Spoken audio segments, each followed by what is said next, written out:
Radio. This podcast is called Obsessed. Joseph Scrimshaw and his guest get some secrets off their chest. You should listen. It's the best. Hello and welcome to Obsessed with me, Joseph Scrimshaw. I'm sitting in my home with a person who has been on the podcast multiple times for exciting live shows, but is now here one-on-one. Great comedian, Riley Silverman. Hello, yeah, I'm in the hot seat today. That's right. I don't have any other funny people to back me up if I can't think of a good thing to say. I'm going to comedy grill you in the hot seat. So can you tell people a little bit about who you are, what you do? Yeah, I know Joseph. I'm doing stand-up. We actually met. You were doing a show at the Nerdist school theater. Yeah. And it was called Joseph Scrimshaw's Comedy Dreamtime. Yeah. And the idea of the show was you made comedians that were on the show tell you their deepest fantasies, and then you try to make them a reality on the show. You were very much you were, what's the Fantasy Island guy's name? I just lost my train of thought. Oh, you were that guy. They were the Fantasy Island guy. Rourke? Yeah, I think so. And so it was you and a guy who would point out airplanes. So, yeah. It was, yeah. And so, and I told you, because it was right around the time that David Letterman was retiring. Yeah. And I told you that I'd always dreamed of being on the Letterman show. And so I tasked you with basically creating a fake episode of the Late Show. Yeah, it ended up being really fun. It was great. It was so fun. So that's how I met. Yeah. Yeah, you pitched it, I think, more exciting than the actual concept was, of the deepest fantasy. Yeah. It was like the deepest comedy fantasy. So. Yeah. It wasn't like, well, I've always wanted to have a threesome. It wasn't that kind of thing. And like suddenly we show up and Jennifer Lawrence is there. Like, I don't know. Welcome to my comedy show. Just comedians crying and having threesomes. Because that's what they all want for some reason. Just comedians finally having their dad tell them they love them. It was great. Yeah, it was tons of fun. I think that might have been one of my favorite requests that I got from anybody. It was great. Because I got a lot of time spent watching David Letterman. Yeah, and doing a good prep. a awkward impression, which I think is the best kind of impression to do. Yeah, and you had somebody in the audience be your band leader, and like, it was great. It was really fun. Like, and like it was for like what is a very, even the phrase black box theater would be like too grandiose for what this space is, but it was fun to turn this little like I don't know, like 3x3 box basically into a like TV studio. Almost a literal hole in the wall. Yeah, it's literally a storefront that they knocked a door into and made into a theater. Yeah, so. And they've fancied it up now. Yeah, it's great. Man, this was rugged back in the day. Yeah, a year and a half ago. They didn't have risers; they just put chairs in a row, just on the floor like savages. So yeah, I've been doing stand up since 2001. I have been in LA for 7 years. And I'm a Whovian and I'm just a nerd in general, but I guess I don't know why I'm on the show, but I'm trying to think of what else I need to say about me to the audience. I think it's good. You're a comedian, but where were you from originally? Because that sometimes comes up. Columbus, Ohio. Okay. So cool. Yeah, we both have some Midwestern roots, but you're from like the northern tip of the Midwest, right? Yeah, Minnesota. Yeah, Minneapolis in particular. So you mentioned Whovian because that's what you're here about today. Yeah, indeed. But yeah, in general, I have a geek vibe to me, and I think you're the kind of geek that I am, where you're not the kind of geek that's like scoffing at people for not knowing the things that you know. Like you seem the kind of geek like I am, where you're excited when people don't know something about a thing because you can like bring them in. Like you want to introduce people to things and have them have the joy you have for it. Yeah, absolutely. That's my approach to like all fandoms. Like, I get so frustrated when anybody is like I had a guy get mad at me recently because I had not yet watched the Tom Baker Doctor Who, because by virtue of my old podcast, I used to do a Doctor Who podcast, audience. I was working my way through all of the Doctors. Yeah. And so we ended the podcast around the time of the end of the Pertwee era. Yeah. And so I had not yet gotten to Baker because my podcast ended on bad terms and I was like bummed and I didn't get like the spirit of watching Doctor Who for a while again. And I got back into it and I posted that I was watching Tom Baker, and this guy was like, "You did a Doctor Who podcast? You haven't even watched Tom Baker?" I'm like, the whole point of my podcast was that I hadn't watched Tom Baker. Like, it was the weirdest thing. Yeah. He's like, "You'd be like doing a basketball podcast if you haven't seen Michael Jordan play." I'm like, some kid in his 20s might do a basketball podcast who never watched Michael Jordan play. Yeah, like, absolutely. Yeah, they might think of LeBron James and Kobe as their Jordans. So, yeah. And that's pretty cool to have a big, epic pause right before a truly great part of Doctor Who. in my opinion. I honestly, I think it was a good way. It was a good idea to have that palate cleanse because, and if I was watching the show real, I would have had that like season break. Yeah. But I love Tom Baker. And it's funny because I've heard a lot of, I know we're not here to talk about all Doctor Who, but I've heard a lot of people say that Robot's not that great of a story. I loved Robot. I thought it was so fun. Yeah. And I loved Baker from the get-go. I'm going to really enjoy these 7 years of this guy, or at least until he goes crazy. Yeah. I think a lot of the DNA of what the new series ended up being, which is how you came into Doctor Who, is from that early era of Tom Baker that meshed a sense of humor, a sense of family with the companions, and a sense of the gothic and the mysterious and the scary. All of that is baked into the early Tom Baker. So I did want to say, because I'm already doing it, that I do all these different kinds of episodes of Obsessed, and sometimes they're like, it's something I know nothing about. Yeah. And other things, like your particular obsession, which we're going to get into specifically within Doctor Who, is something I like a lot too. So I thought you'd be excited. I was like, I bet you, when I pitch this, he'll say yes before the email is sent. Psychically. Because I did last night at the Nerdist main stage, I did the Disney Princesses roast, and they asked me to be Elsa, and as like a trans girl who never got to play princesses growing up, like literally like before I read the email, I'm like, before I even knew who they were asking me to play or anything, like they were like offering me, I was like, yes, I'll do it. Like I think the next line could have been, you're going to be Quasimodo, and I'm like, well, I already said yes, so I'm in this, but no, they let me be the Ice Queen herself, so it was great. Awesome. Yeah. Awesome. So since I know it well and I love it, I might throw some things in, but I also try to do a good job of stepping back and recontextualizing so we don't go entirely down a Doctor Who rabbit hole for people who aren't have no idea what we're talking about. Uber Doctor Who fans. Perfect. I will be trying to be careful about that. My other strange disclaimer that I wanted to talk to you about before we get into this. Sure. So your obsession is the 12th Doctor, Peter Capaldi. Capaldi. Are we saying Capaldi? Yes. Yes. Now, all of the research that I have done is that it is pronounced Peter Capaldi. Yeah, but and I everybody know calls that it to be correct. Capaldi. I know that to be correct, Capaldi, and yet I still say Capaldi. And I think my natural just tone wants to say it. But it is Capaldi. It is 100% correct. Yeah. But okay, so I'm going to say Capaldi. Yeah. Because I got a thing about trying to get people's names right. And I'm going to pretend that I'm going to say it, and I'm still going to say Capaldi, even though I know it's Capaldi. It's a weird thing. Like, we were both at Gallifrey 1 this year, and I heard everybody saying Peter Capaldi, and I feel like most of those people know it's Capaldi. Yeah. And it was this weird sort of groupthink of like, is somebody going to yell at me if I say it correctly? I do wonder if it's one of those things, too, where the British accent or the Scottish brogue, as it would be with him, screws it up for Americans listening to it. Because, like, for example, so for non-Doctor Who people listening to this podcast, the villains of the number one villains of the Doctor are called the Daleks. And they're like the Klingons of Doctor Who, basically. They're like iconic. They've been there since the second episode. They have bumps, too? Yeah, just exactly. Like the Klingons. Yes, exactly. And the first time I ever saw one, I thought it's spelled Dalek. I thought it was spelled Darlek because Brits often will say an R at the end of their A's. And so like the first time I heard it, and then also David Tennant especially, who is Scottish but using a fake London accent, so he'd be like, it's a Dalek. And I for the longest time thought it was, until I saw it written. I was like, oh, it is Dalek. It is Dalek. Yeah, it sounds like some exotic, something you'd put in a soup to add flavor. I threw a Dalek in there. Yeah. It's great now. It's very tasty. Yeah. Okay, so your obsession is with Capaldi. the Capaldi, the 12th Doctor. Yes. The Doctor, the main character who regenerates, the latest incarnation. Yes. You are super into. Love him. What soon to be gone. Speaking to you, what spoke to you, what is speaking to you about this incarnation of the Doctor? Okay, so like you said, I got into the show with the revival series. So I watched from the beginning of Eccleston's run. Christopher Eccleston was the first Doctor back when they revived it. And they've gone through him to David Tennant and to Matt Smith and then to Peter Capaldi, the 12th Doctor, with one Doctor in between. We don't need to get into that today. But rest in peace, John Hurt. Anyway, so I always really liked David Tennant's Doctor, and for the longest time when someone would say like, who is your Doctor, I would say Tennant, because he was fun, he was goofy, he wore red chucks, it was great. Like he had a good pompadour haircut, and I liked him. He had a good like vibe to him. He was the Doctor who really brought everybody back. Eccleston's great, but he was the one who made this show explode. Yeah, and then Smith kind of brought in like a whole new audience, like of like younger people who had never seen it before, and gave it this like fairy tale vibe, because like the way they structured his character. And so Capaldi is the the 12th Doctor is the Doctor after him, and it kind of takes it back to a more old school Doctor Who vibe with some of that newness mixed into it. So that's kind of what's cool about it.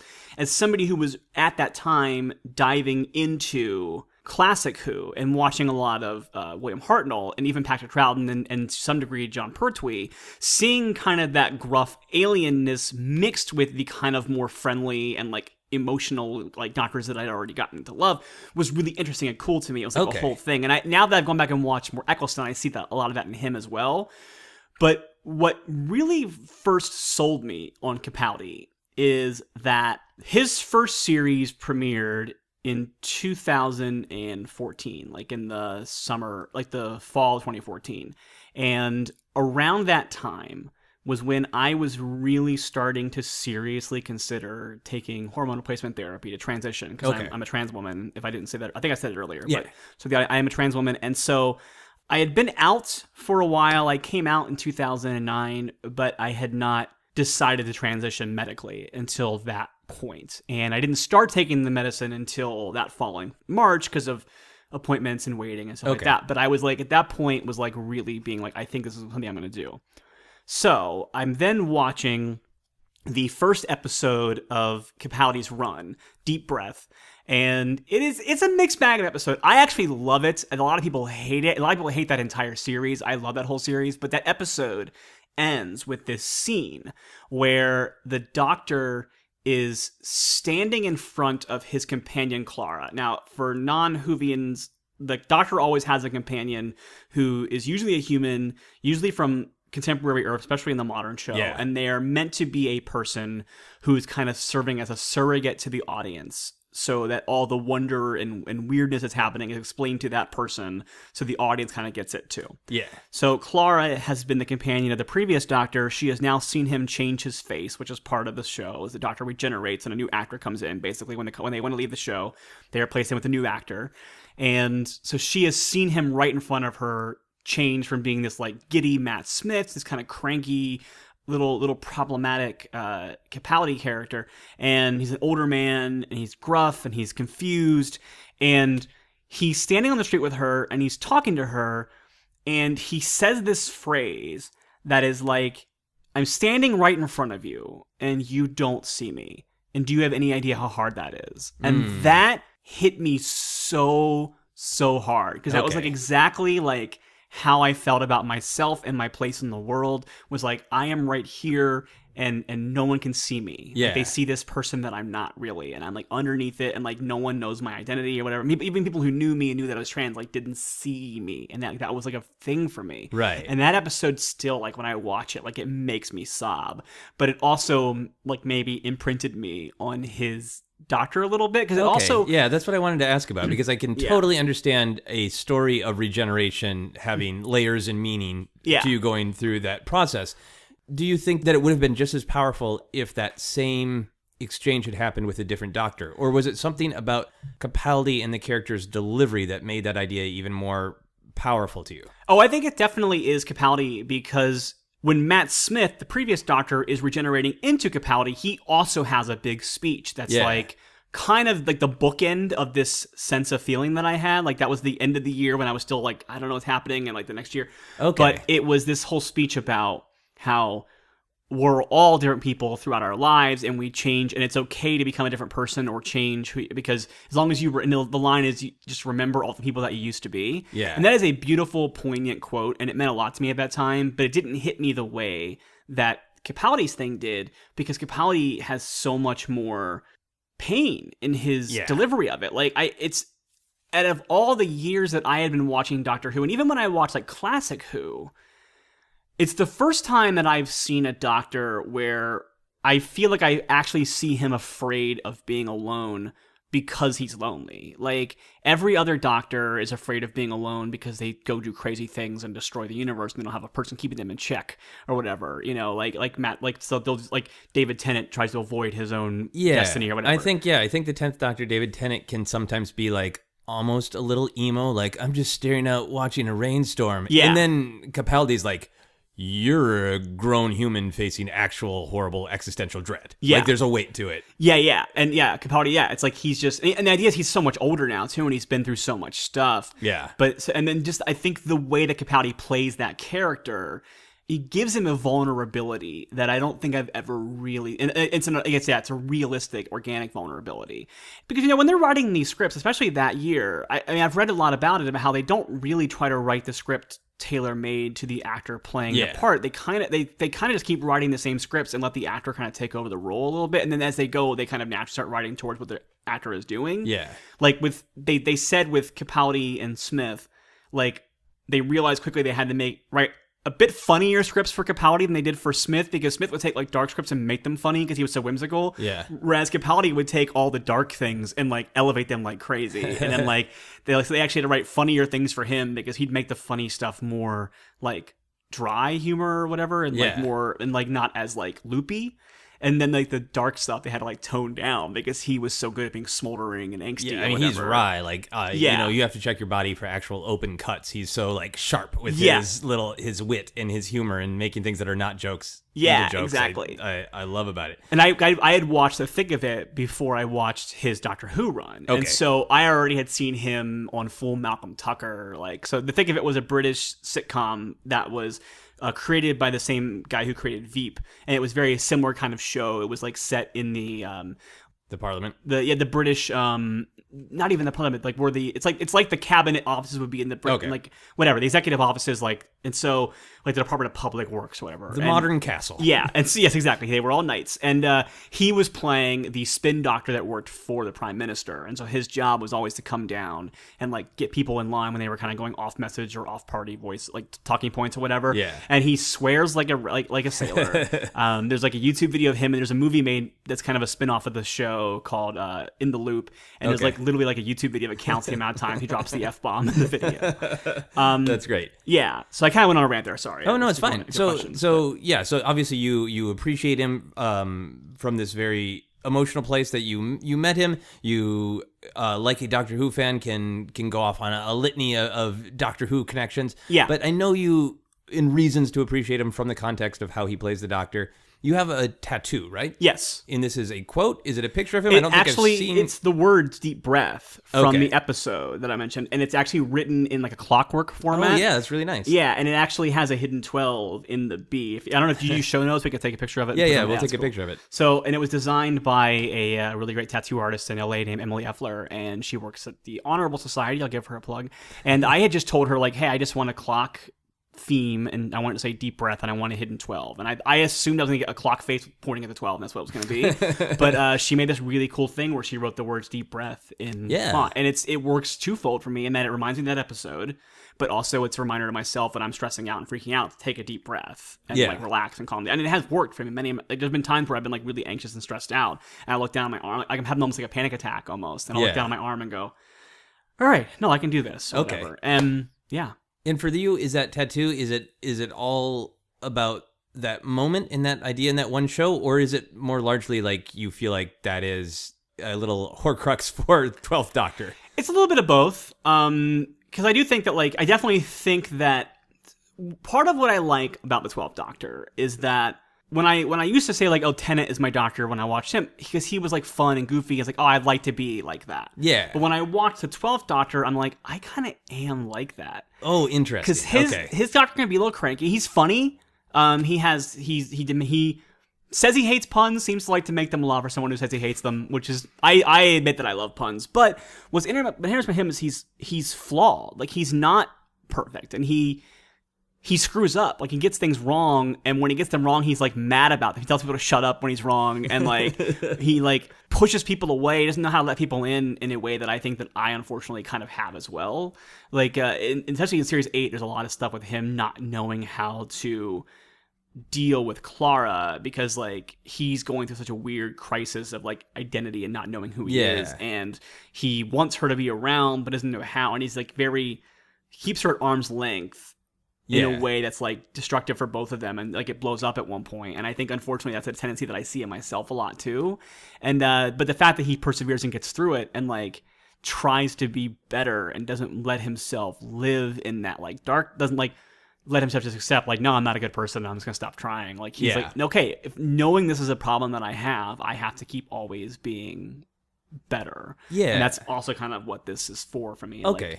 Like if I'm stressing out, it's like, don't let this overwhelm you. Like, you have to be better. Yeah. Yeah. That's cool, because I do feel like his character is sort of burdened and honored by having a fuller picture of who he is. Yeah, I think so. And like a lot of the Doctors throughout it, even in the classic series, which didn't go as emotionally deep, there's like fun jokes where the Doctor is kind of in denial about questionable things that he has done or about his emotions. And it seems like what's great about the 12th Doctor is he might not be able to deal with the totality of who he is, but he is cognizant of the totality of who he is, which is like, hey, first step. Yeah, Good for you. It's great. Yeah, and keeps moving into that. It's cool that you say that you relate to him on like very deep and meaningful ways. I think there's also a lot to relate to him just because of his style and his look. Yeah. And like his, not just almost the surface level things of like, obviously just his jacket is really cool. I love everything that about him velvet is coat. like Oh my sharp. God. Yeah. You know, there are all the jokes about the attack eyebrows, but that matches sort of the wit, and he's got like a speed and a movement to him. And for me, he's been very inspiring to see an older person. I mean, he's older than me. Yeah. But to see an older person who just still feels like you are living the hell out of life. Yeah, and they got That's better inspiring. with that in later seasons. Like season, there's only been 2 that have aired, but in series 9 and the Christmas specials too.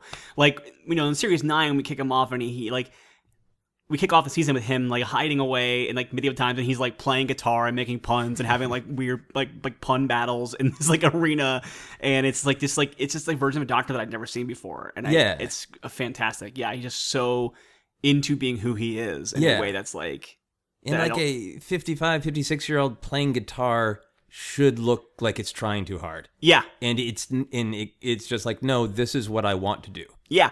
And I think the fact that Peter Capaldi himself is a massive, massive Doctor Who fanboy and has grown up obsessed with Doctor Who. And I think he watched it from the very beginning or close to it and was like annoying to the people who were making the show. Like he was that kind of fan.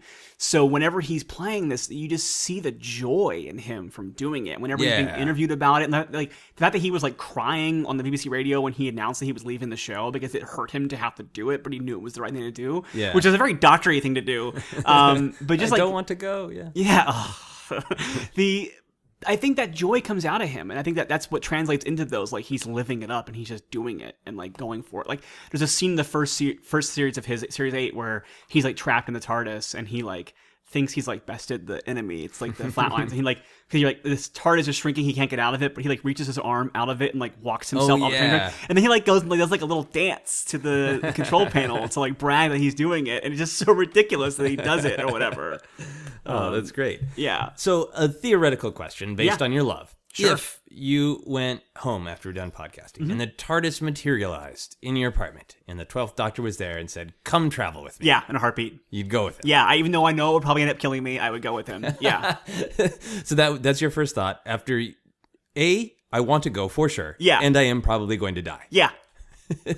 Yeah. What do you feel like you could offer him as a companion? Oh, not a thing. No, I couldn't. I would know a lot about him. I would be those Linda people in season. There's a group of people in one episode that are like crazy fans of the Doctor. Yeah, that's who I would be.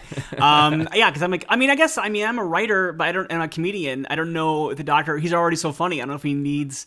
But you know what? He has Nardole right now. He has that like Matt. What's his last name from Little Britain? I can't remember. Yeah. But they already have one like wacky comedian character in the TARDIS. I can just keep him. I can just like be a more dry version of whatever they have him doing, and like and I bring representation to the TARDIS. We can have a trans character in the TARDIS. Yeah. How about that? Yeah.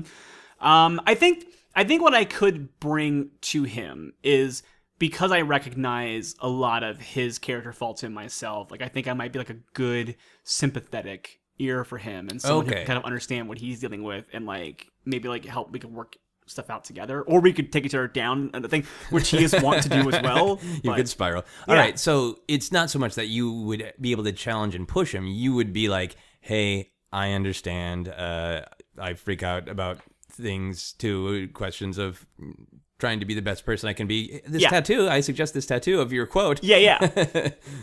And that would help out. Yeah. Cool. I think one of the interesting parts of his storyline so far is that, well, this story is resolved, but the idea that he appears to want to make his companion be like him. Yeah. Both in good ways and in bad ways, pushing her to be risky and take chances and do dubious things. Would you ever want to take on that 12th Doctor role and train another person to be like you? No, and I think he's conflicted on whether or not he should be doing that. Like, I don't think he means to be doing it, and then when he catches himself doing it, he's mad at himself, but then he keeps doing it anyway. And I think that's what I would probably be like. It's been like, no, I don't want to be doing this to people, and then like 3 hours later, I'm still doing the same thing he's doing. Where it's like, because that's the thing with Clara. Like, even as far back as series 8 is an episode. Let's say when I mentioned the Flatlines one, where she kind of becomes the main character of this episode. It was written to be a Peter Capaldi light episode because like they wrote like 3 scenes of him in the TARDIS, and then everything that's happening or outside of the TARDIS is happening. It's edited together well. She keeps calling herself the Doctor. Like, she's like, I'm the Doctor, and today I was a really good doctor. And he's like, you were a great doctor. Goodness had. She's like, wasn't I good at being a doctor? He's like, you were a terrific doctor, but goodness had nothing to do with it. It was like this weird thing. Like, he wouldn't give her like a cookie for being the validation. A good doctor. Yeah, he's trying to say like, I'm not happy that you're the Doctor. Like, I'm actually sad that you are. And like, in series 9. It feels like he's like constantly afraid she's going to end up hurting herself because of like she's trying to be like him, and he's like, I regenerate, like I have endless lives possibly. You don't have that, and like it does end up killing her. So he's right to be concerned. I guess my question is, do you have a quality that you would want to pass on? Because my interpretation of that storyline was he knew there was bad things about being the Doctor, but he also knew being the Doctor helps people. Yeah. And also is a traits of thinking quickly and realizing that any problem can be solved. Yeah. So it seems like he wanted to pass on those good things, but with them he was passing on this baggage. So what traits would you want to pass on to someone? Oh, I understand. Okay. Because you're right. He has that whole thing about like wanting to believe everyone can eventually talk out all their problems if they try hard enough. Like, does that great? Yeah. I think that I am a fairly empathetic person. I think that I sometimes to a fault will see nuance to a lot of situations. Okay. And it can be tough, especially like in a world of the internet where people want to argue extreme points of view on every topic. And I'm very much a person who often sees the gray area in between things. And then I get very frustrated with people because I'm trying to talk to them about what's in the middle and they want to keep putting me on whatever extreme of their point of view is. Okay. And so I would like more people to be maybe more like I am, where I would like people to maybe, and it's not even about like being like moderate, for example, but it's about being like, hey, everybody is a 3-dimensional flawed person. And so maybe like there is something we can talk about in the middle. Like maybe don't assume everyone is coming from an insincere position. Maybe don't assume everyone's coming from a negative position. Like maybe people often are trying to do the best they can with the information they have. And like sometimes people are going to be cruel. And unfortunately in the Doctor's world, it's the case too. Sometimes people are trying to invade a society. But sometimes there's just a misunderstanding that goes deeply back for generations and can be talked out and worked out. Okay. Yeah. That's cool. So you would want the tattoo that somebody gets based on you to be like, see the gray. Yeah, exactly. That's awesome. That'll be my series. I'll be the next Doctor. That'll be my premiere episode's title. I will be, they should cast me because I would be more controversial than I'm American. Not that I'm a trans woman. That is the only issue I would have with it. Yeah. Which I would try to see past, but man. I don't blame you. Doctor Who is British. No, I should be British. Oh, I should be British. Another, I think, interesting facet of the 12th Doctor's run is that they really made it a part of the show that he regenerated into someone he had met before physically, that he shared the face with somebody he'd met before with the general message of that he wants a reminder to help save people. Yeah. Save someone if you can. Save someone, yeah. Would you ever want that? Would you want your face to remind you of a specific thing when you look in the mirror, to be like, either something deep or like every time I look in the mirror, I remember, take out the trash. My earlobes are just plastic bags. I think the way that it is for him, where it is like a thing, it's like, hey, here is a note into your like number one deepest calling. Yeah. Yes, I think that's kind of fascinating to me. Yeah. And I like that they managed to make a very deep point out of what just was, we like this actor, he was already on the show, we want to use him again. And they didn't just put it under the rug because like Colin Baker had been on the show before and they Yeah. had him be the Doctor and no one seemed to care. But like I like that, and Amy Pond, she had been on the show before, but in the episode he was in. But I like that they were like, let's make it something, let's make it a thing, and they even like in Deep Breath, there's a moment where it's like, what am I trying to tell myself that I have to like leave a message for or something like that? Yeah. So it's a compelling idea. I don't know how I would answer my own question of what I would want my face to remind me. Yeah, I don't know what it Maybe would just be. I mean, it's a pretty good message to save people. Yeah. But that's kind of his thing. That would be a big burden to, if every day I went and looked in the mirror is like, save people. Like, how? I don't have a box. And I don't want to have Capaldi's face because I'm a woman. So I wouldn't mind Capaldi's face. yeah, you would. I actually think you'll probably grow into his face anyway. Knowing what you look like now, I would be. Yeah, I think it's an interesting thing for chance. me for loving Doctor Who for a long time. This is the first Doctor that I can see like, I could be that Doctor in a while. Yeah, because you're not a cosplay guy from what I can tell, but I feel like if you were going to cosplay, like you could easily do a Capaldi cosplay and people would just like there is a whole like culture of cosplayers who just happen to look like their favorite character. It's like a weird, there's a guy who looks just like Delgado's master, who is at every galley, and he did tell me like he wasn't like obsessed with Delgado, but once he saw him, I was like, oh my god, well I have to do this guy. He's there every year now, and it looks like Delgado has shown up out of a TARDIS somewhere. Right, he looked in the mirror at his face, and his face's message was, "Take go over the world." cosplay this character from 1970s His British message television. was, you need to control the world. Go make deals with various alien races to do that. I read an interesting Wikipedia quote about the whole cosplay thing that said, Capaldi also stated that he chose the 12th Doctor's costume so fans of the show who enjoy cosplay could easily emulate it without going to great expense. Now, you have cosplayed the 12th Doctor, right? Several times. Did the Capaldi plan work? I don't think it did, unfortunately. I think it was noble, and I think it's great. I think it did. The problem is cosplay has two very distinct camps, and one of those camps is very much like, hey, you do your thing, and you do your best expression of what this character is to you. Yeah. And then the other camp is screen accurate. Like, that's the thing. And you have these people who, it's fascinating for me as a comedian because I spend, like, my art expression is like, oh, what am I going to spend on producing my album or traveling to cities to do shows that I'm not getting paid for or whatever like that. And actors take acting classes or whatever. And you get these people who are these like professional, not professional cosplayers, but like cosplay is their big hobby. Yes, and is what their, they do. Yeah, it's their way of entertaining themselves. It's like playing guitar or whatever. And they will spend thousands of dollars on getting the exact coat that he wore from an episode and like getting and I respect that. Like if that's your thing and you go out for it, it's great. I think sometimes there can be a little bit of like an air of prioritizing those kinds of cosplays over people who spent time just like making like what was their like heart's desire cosplay. And like I'm never going to be somebody who's seen a screen accurate because I do a gender swap Doctor. I do a female version of a 12th Doctor. Yeah. And there are some times where it kind of stinks when like you can tell someone's like, oh hey, can you pose with your Doctor costume? And they'll get a guy who looks just wearing like all bought things that are the exact things.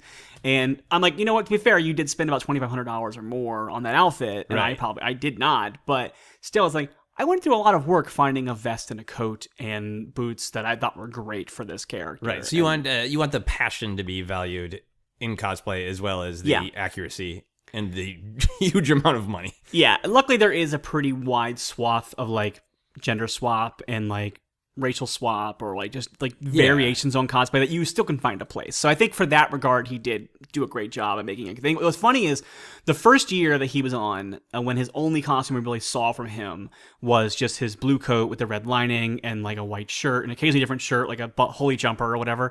And like Christmas time, you saw him with the hoodie. Like that was the only variation. So it was actually hard to cosplay as him because if you didn't have that right coat, like no one knew you were even trying.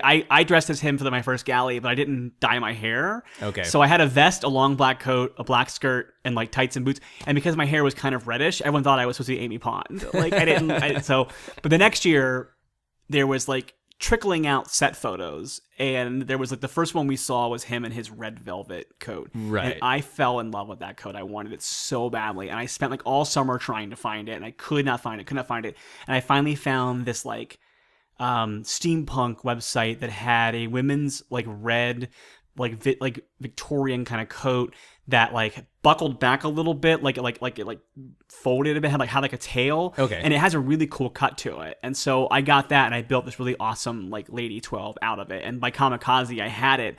And the thing is that episode still hadn't aired yet, but the promos had.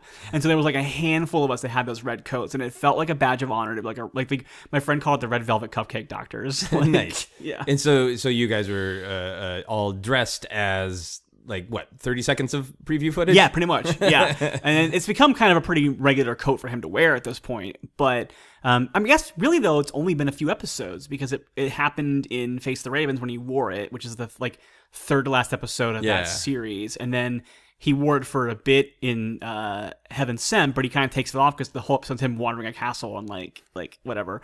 And then it's a great episode. He had it on the Christmas specials too. Okay, cool. That's like the only time we've only seen it in about 4 episodes. Yeah. But I made the joke, the reason why he was leaving the show was they had run out of jackets because he has had a ridiculous amount of jackets. Like this coming season, they have him now in a black velvet jacket with a blue liner. Like, maybe he's just trying to make cosplay easier. It's great. Like, no, I think the it's more jackets fantastic. I have, you might just have them in your closet. Yeah. So he is wrapping up. We're recording this episode a little bit earlier, but as we're releasing it, the new season of Doctor Who is going to premiere on Saturday. Yeah. This is going to be his final season. Then he's going to be in the holiday Christmas special. Yeah. And then our beloved 12th Doctor is gone. I'm not ready. And Yeah. I don't think I'm going to be ready by Christmas. I'm really upset that he's leaving because I really wanted to get at least one more year out of him. I didn't predict that he would be a Tom Baker, that he would stay for 7 years.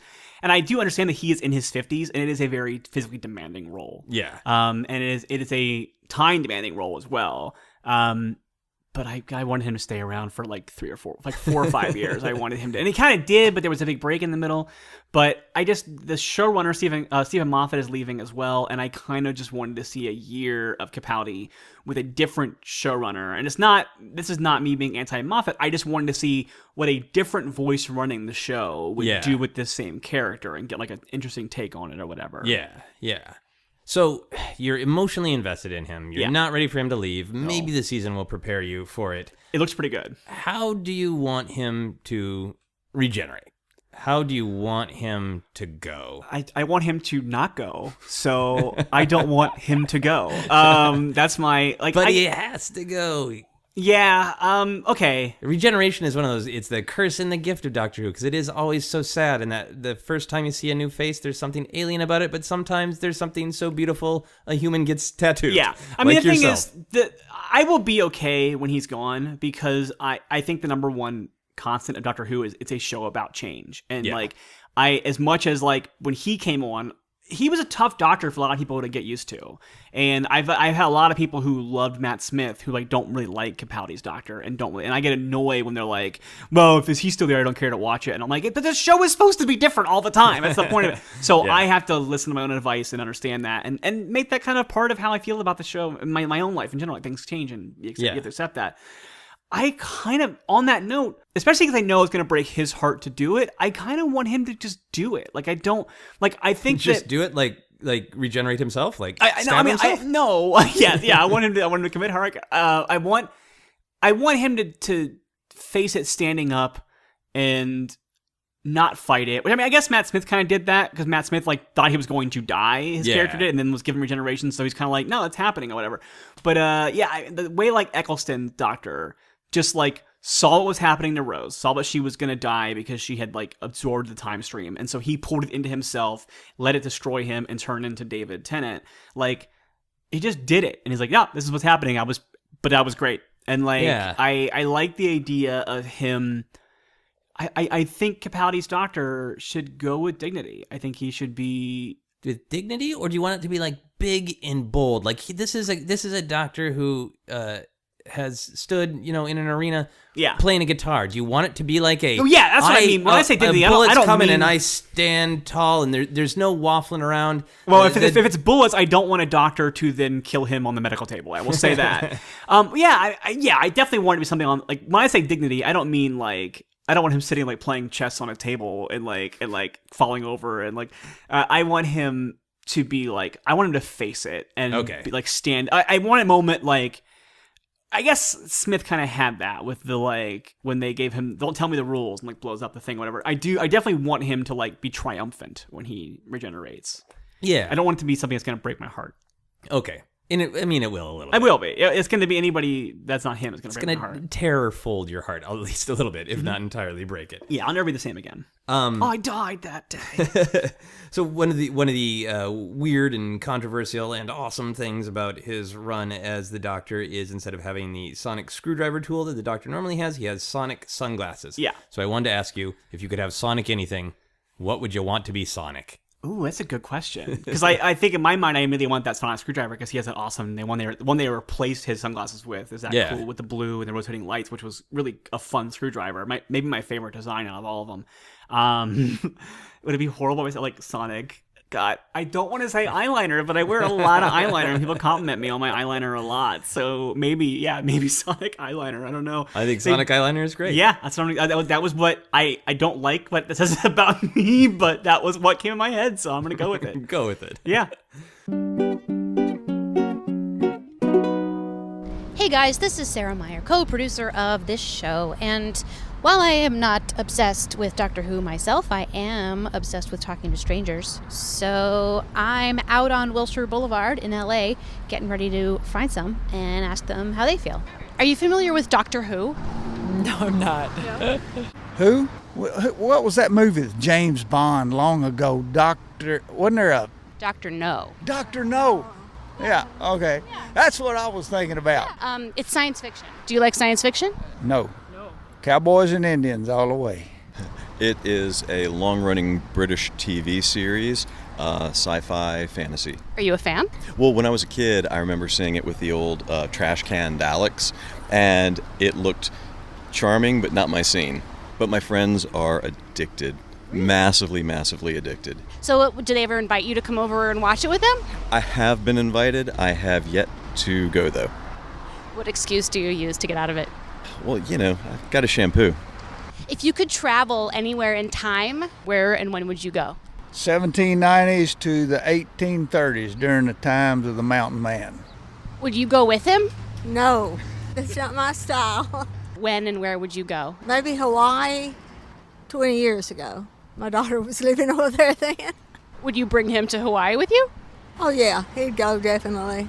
For a short time. Ooh, I'd probably go back to India 5,000 years ago and go to the temples and see what's going on back when women were more worshipped of goddesses and see what that was like and why the pendulum went so far the other direction. So the current Doctor, the 12th Doctor, has great eyebrows. Describe the perfect eyebrows to you. The perfect eyebrows. I'd say with a rakish devil-may-care arch. What's cool? Eyebrows? Natural. God made. Untouched. A lot of my friends are obsessed with Doctor Who. I'm obsessed with woodworking. Could you build a wooden Dalek I could. from memory?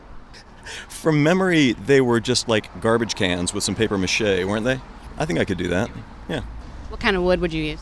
I would probably use a mixture of Macassar ebony and possibly some Purple Heart and some African Paduke just for some red flashes to really make it pop. Your friends would love that so much.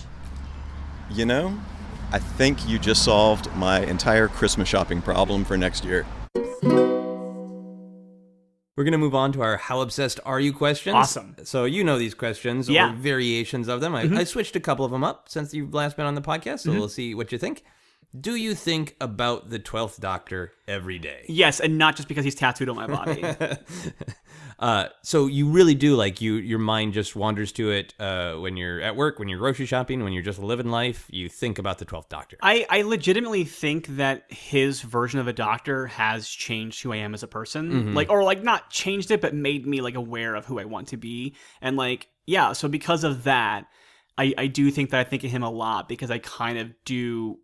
Like, there's, like I said, I mentioned it briefly earlier. There's an episode in this most recent season that he was in, Series 9, where he, like, talked about the nature of war. And that whole thing I mentioned earlier about nuance and fighting. Yeah. Like, that really made me go, that's how I want to see the world. Like, I want to be better about that. And I'm not always good at it, but I'm trying to be. And so I think of him a lot because he's the, like it's, I hate to say what would the Doctor do, but that's the kind of feeling that I have. Like, his his Doctor is who I would like to be able to like aspire to. Yeah, be. and I think he is a good role model for that, because I think sometimes when people say very peaceful, nice things like let's mediate, let's see the gray in the middle, there's an expectation that the person delivering that message should be able to always be that too. Yeah, and it's great because the 12th Doctor is conflicted. Yeah. He's angry. He uses sarcasm as a weapon. He doubts himself. Like someone but I know. he still puts across that message. Yeah, because he knows what happens if you don't. And like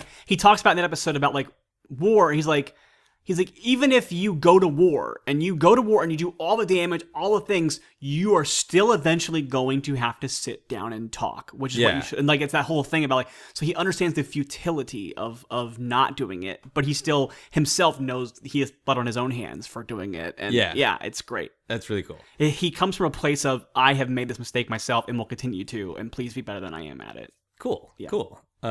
Would you drive a car with a large decal of the 12th Doctor's face on it? Just right across the hood. Huge Capaldi face on the hood of your car. I think I'd be afraid that people would think it was somebody else. Like why does she have Colonel Sanders on her? Like, because they wouldn't be able to see it from the angle or whatever. Yeah. No, I don't. I mean, okay. Would it be a photo of his face, or would it be like a Rachel Stott like comic book art? Because I might do that. We'll go with comic book art. Yeah, I think I could do that. Yeah, Okay. if Rachel Stott wants to go ahead and send me like a giant decal of her work and make sure his hair is really big. And she's the artist of the 12th She does the 12th Doctor Doctor comics. Yeah. Okay, cool. Yeah, she's great. Yeah, and then And I her think, work is great. So. all the people who have to fly helicopters for news and police and weather would really enjoy seeing that. And clearly. they have to blur it out every time they were on I was on the news. But I get now when I go on my crazy car chase, then they will have to blur out the front of my car. That would be great. Yeah, the I would Riley's love to watch casino that. run or whatever.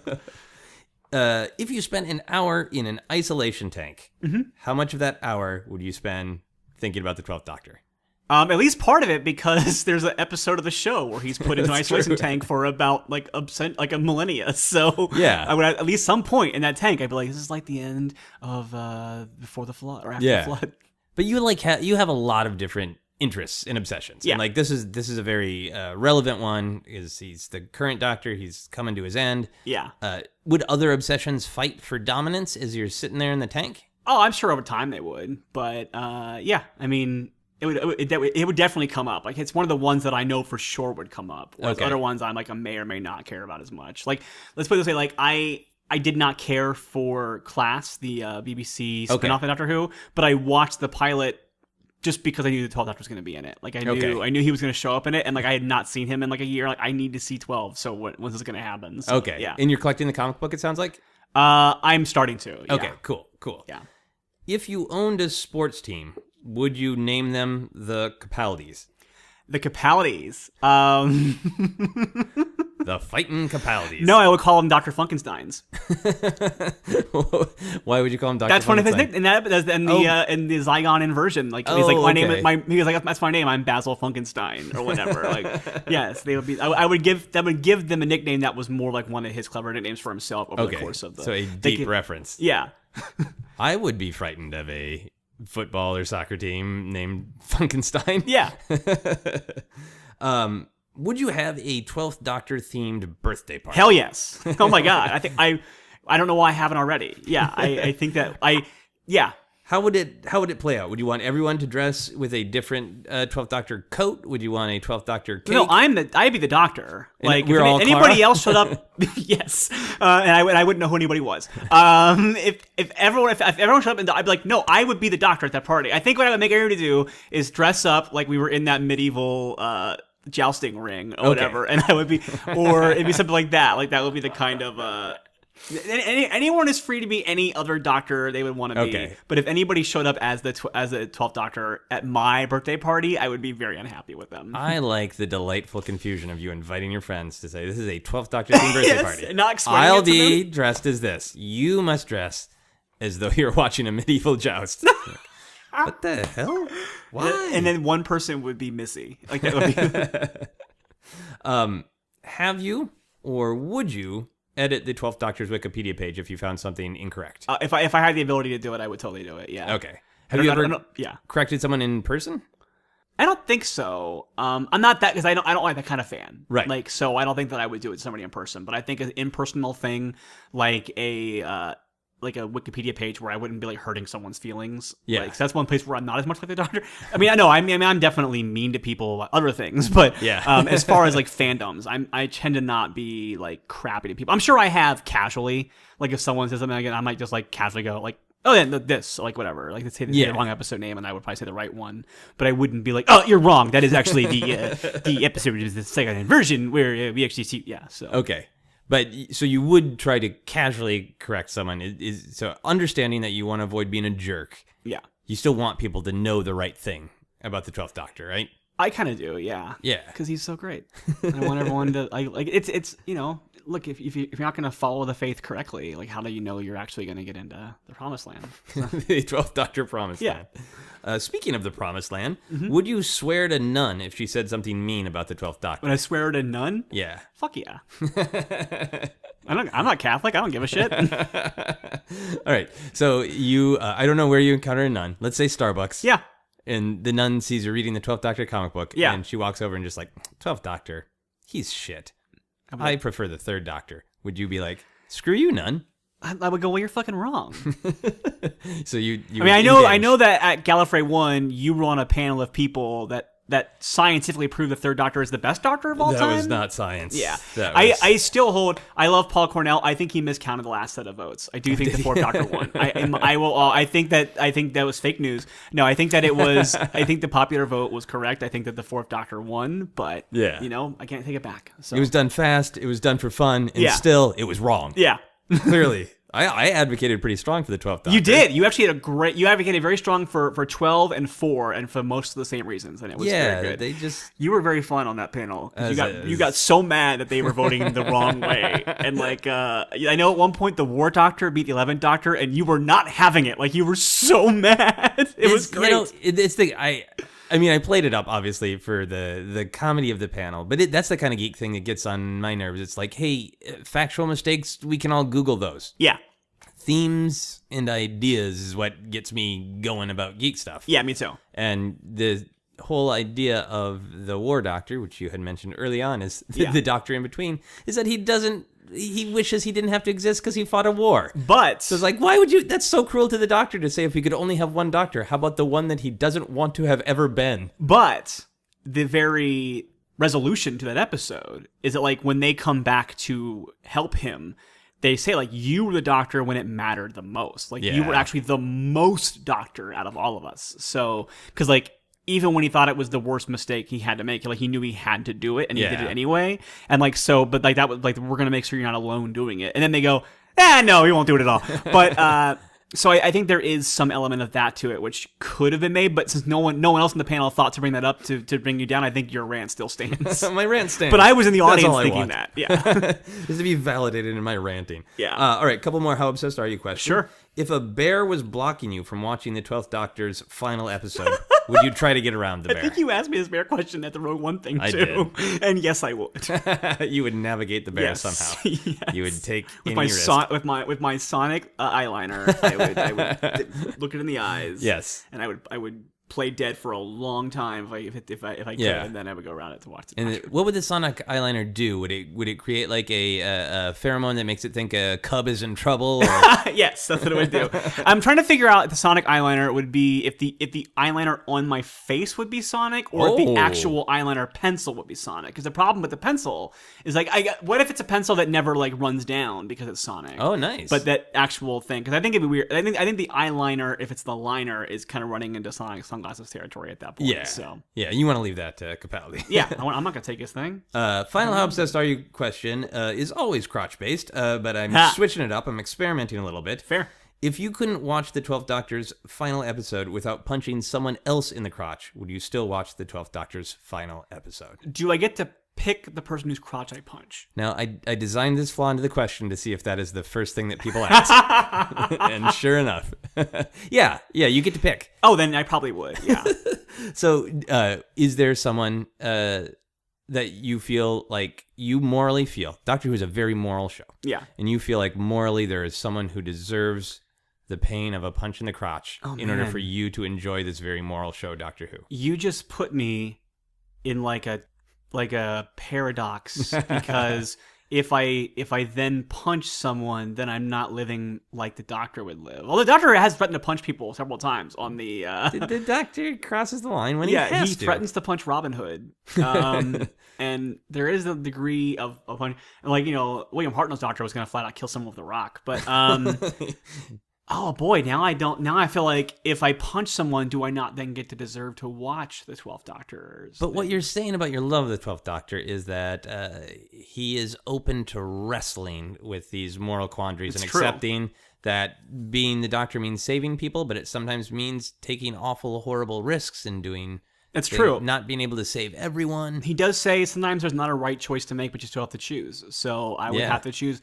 I guess I would spend the rest of the year trying to figure out who deserved that crotch punch, so that I could unleash it onto him. This is a dangerous time to be friends with Riley Silverman. Don't be around. Actually, I feel bad because my best friend and I usually watch the Christmas special together. So I guess technically, Matt, just get a codpiece or something because it's going to have to be you, I think. So. Yeah, exactly. You can work around this question, so it can be Matt with a codpiece. I'll punch Matt with a codpiece. I mean, technically, you said someone. Like, it doesn't have to be a man, so it could be someone. Yeah, it could be anyone. It could be someone whose crotch would not be as damaged by a punch. Absolutely. So that might be. But then again, that's abusive. So I don't know. Now I don't know what to do. But we'll figure it out. Okay, but I will do it. I'll do it. It's you will going to happen. Okay, good. Yeah. I ask everyone to make a noise to sum up their obsession. Can you make a noise to sum up your obsession with the 12th Doctor? I used to have this as the ringtone on my phone, and it was just him yelling, "An idiot!" Like that was and so whenever I would get a text on my phone, the Doctor would just yell, "An idiot!" at the thing. So that's my noise. Is my bad impression of Peter Capaldi saying, "An idiot!" That's great. And it was a terrible tone because I didn't get a good, I got it off of like a music video of him. Okay. So you can hear the very last note of the song that was playing before he said it. So I was like, "An idiot!" Like it was the weirdest. It was so abrasive. And I remember my friends like, "You have to change that from your phone." That's great. I'm sure it made you even more receptive to getting texts. Right? Yes, absolutely. So I've been rating people's obsession. Yeah. On a scale of 1 to 7, 7 being the highest. For Capaldi, we'll say 7 eyebrows. Okay. They make a lot out of his angry, fighting eyebrows. Yeah. So out of 7 eyebrows, this one is hard because part of your obsession to me is certainly you are a fan of Doctor Who and you have many Doctor Who fan opinion reasons to be like, hey, he's my favorite Doctor. But then you have these deeper connections that is about your journey in life that you tie to him. So I think I'm going to go high. I think I'm going to go like all right. 6 out of 7. I'll take that. Eyebrows. Yeah, I'll take a 6 out of 7. That's yeah. good. What do you feel is right? No, I think a 6 is good. Yeah, I'm not going to be so self-egregious that I would think that I would deserve a 7. But yeah, I'll take a 6. Some people interpret 7 as like a reward, and other people are like, if you give me a 7, you're saying I have a problem. No, I mean, I would be happy to have 7, but I'm also not going to feel like I failed because I don't have 7. I think just part of the reason I've always done this podcast is because I'm an obsessive person. I'm interested in how people manage to take something that they like, maybe take it a little farther than maybe they should, maybe dance with the darkness. Yeah. But how do you express it when you just like something so much that you need to do something about it? And I feel like tattooing a mission statement for life on your wrist is a pretty hardcore thing. Yeah, and I think that like that's why it's a 6 because it's like an obscure thing as opposed to being like just his face. Like it's not like because I have seen people who like get a celebrity to like sign their body and then they go to the first tattoo parlor they can find and have that thing signed. And like I like Peter Capaldi a lot. I would not do that to him. I'd actually maybe I would. I might have him do it right below this, but yeah, and like I wouldn't have like his face already on my body when that happened like some people would. Right.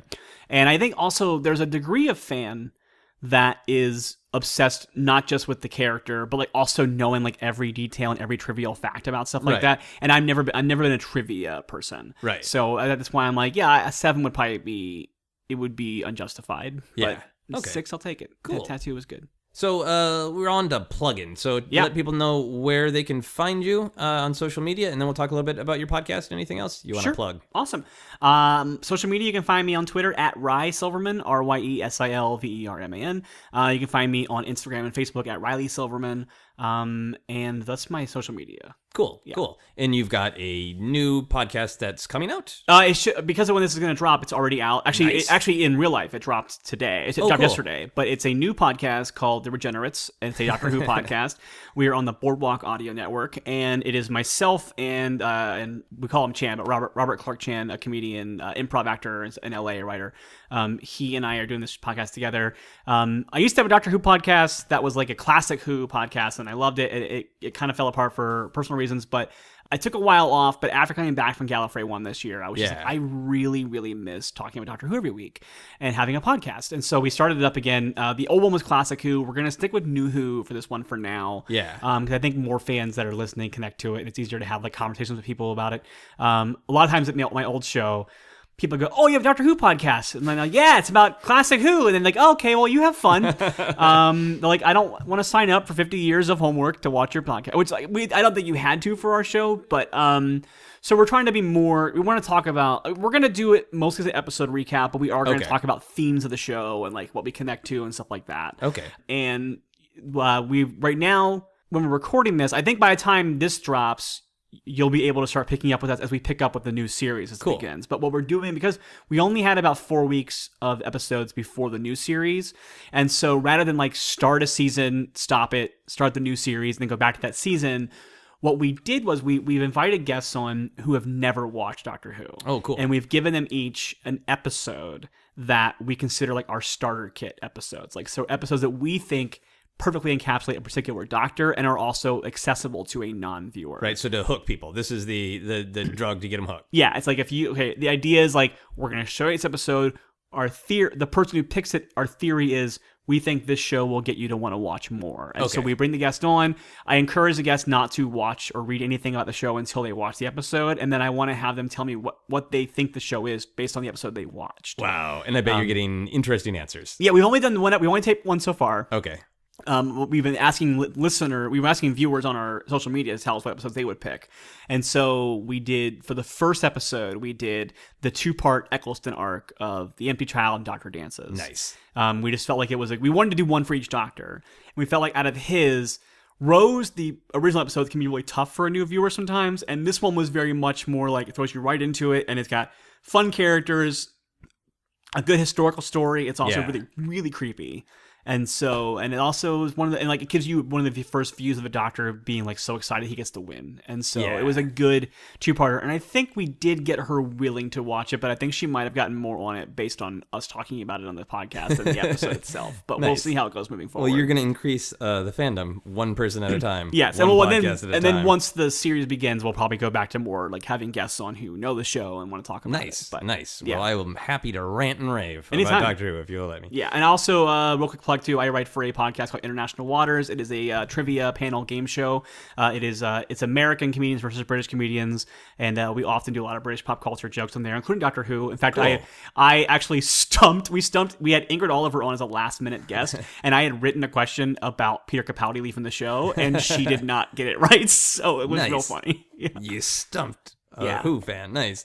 Here's some quick plugs for this very podcast, and then we'll do our final questions. You can follow me on Twitter and Instagram as @Joseph Scrimshaw. You can follow Obsessed Podcast on Twitter and Facebook as @Obsessed Podcast. It all makes so much sense. For info on all my upcoming shows and comedy albums and stuff, you can check out my website at josephscrimshaw.com. You can also support Obsessed by backing us on Patreon. For as little as $1 a month, you get access to our monthly patron-only bonus episodes where I chat with my wife, Sarah, about something we're both obsessed with in the moment. For full info on that, go to patreon.com/Joseph Scrimshaw.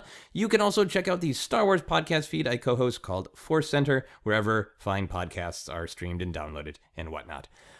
So, final questions. Yes. These don't have anything to do with your main obsession, but Fair. you can roll old Peter Capaldi in if you want. Okay. If you could telepathically command an army of animals, what kind of animal would you want to command? Sloths. Does that could come up a lot?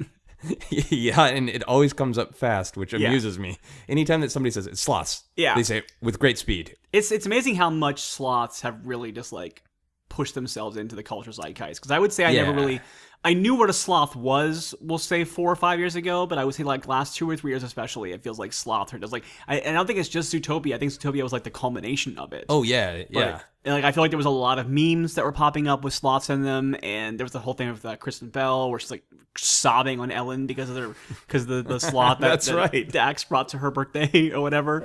But I think that's why I would do it. I don't think they would be a formidable opponent, but I think the whole other army, like, oh my god, look at the sloths, and then they had those claws. They would get you with the claws, real slow. like because I'm You'd see controlling coming, them. but- So I don't think a real sloth would be anything but gentle. But I think that like once the army comes up, they were like slow monsters are scary. Yeah, like absolutely. that's the whole premise behind zombie films. So imagine a zombie film, but instead of zombies, it's like a million sloths like crawling at the windows of the mall, slowly, and then turning the doorknobs. Yeah. with their little claws. What if they weren't being violent? What would you have them do for you? If they were just helping you out in life, what would you have them do for you? I mean, first of all, just existing because they're adorable. They would be. That is a service. I would have them. When the microwave beeps, I'd tell them to go get it because no one ever waits that minute for the thing to settle, like the microwave instructions tell you to do. But the sloth would take that while to get there. And that way, you have the time for the food to cook all the way. They would have the cooldown built in. That's nice. If you could have an unlimited supply of anything, what would you want? Ooh, that's a good question. I want to. That's a really, really good question. Darn you, Scrimshaw. Because everything, there's a lot of things that you would like if you like sour candy, then next thing you if you're like 300 pounds. So that wouldn't be it. But you don't have to eat them all. Mileage, air miles. Air miles. Oh, that's if I had the ability to never have to pay for a flight again and could always go where I wanted to go, absolutely. Yeah. Air miles. Yep. Yes, because then you could afford travel much better. Yeah. You could get anywhere You're as only a paying for the comedian. hotel, because I was getting ready to be greedy and go, and I would use those towards hotel points too, but I'm not going to, just the flights. Yeah, as a comedian I can use it, but also just as someone who wants to randomly, because you can get cheap hotels in Thailand, but the flight costs you so much money to get there that it's hard to make it worth your while unless you can stay for a while. But, do miles extend to bringing pets on flights? Could you bring your sloths? I could bring my sloths. I mean, I would show up at the airport and they would take over that plane. So, I mean, if it's unlimited, I guess it would. Yeah. Because I just buy all the seats on the plane. See, this is a great. This is your your sci-fi show now. You're flying around on planes filled with sloths. Yeah. So basically, I've now become an eccentric billionaire with a private jet. That's basically what I've turned into on this show. Which is a great segue to the final question for everyone. What is happiness? Is it being an eccentric billionaire with a plane full of sloths? I never thought that until today, but now that I've seen it, I don't know what else would be. I think happiness is just... I think a lot of people think happiness is having no problems and having no concerns, whatever. And I think that's the maybe basic version of happiness, but I think that in general, you're never going to have that. Yeah. So happiness is more about, even when you know that things might be terrible or things are not going your way, still being able to go, have a laugh at something. I think that's really important. I think being able to laugh, even when things might not always be as funny as they could be, is what happiness is. Yeah. Is finding joy no matter what circumstances. Yeah. I'm much more aware of and experiencing a range of emotions than I used to because of my hormones and my transition. And I think that there have been plenty of times where I know a situation would have brought me down completely before. And now I still get angry and frustrated, but now I'm actually able to stop and go, all right, that's kind of funny. And I like that about that. Yeah. So. Well, that's a great I'm a answer. comedian too. I feel like I think as a comedian, that's kind of your job, is to when something terrible is happening to you, go, okay, what's funny here, so I can tell it on stage, and then it doesn't hurt you as much as it used to. Yeah, well, that's an awesome answer. Thank you so much for doing the podcast. Thanks for having me. Oh my god, that is our podcast. Thank you. You've been listening to Obsessed. Joseph Scrimshaw and his guest shared some stories with the rest. Rate 5 stars if you're impressed. One of my other favorite Capaldi moments is when he basically channels a cleaner version of Malcolm Tucker, and he's just shut the T up in the middle of a sentence.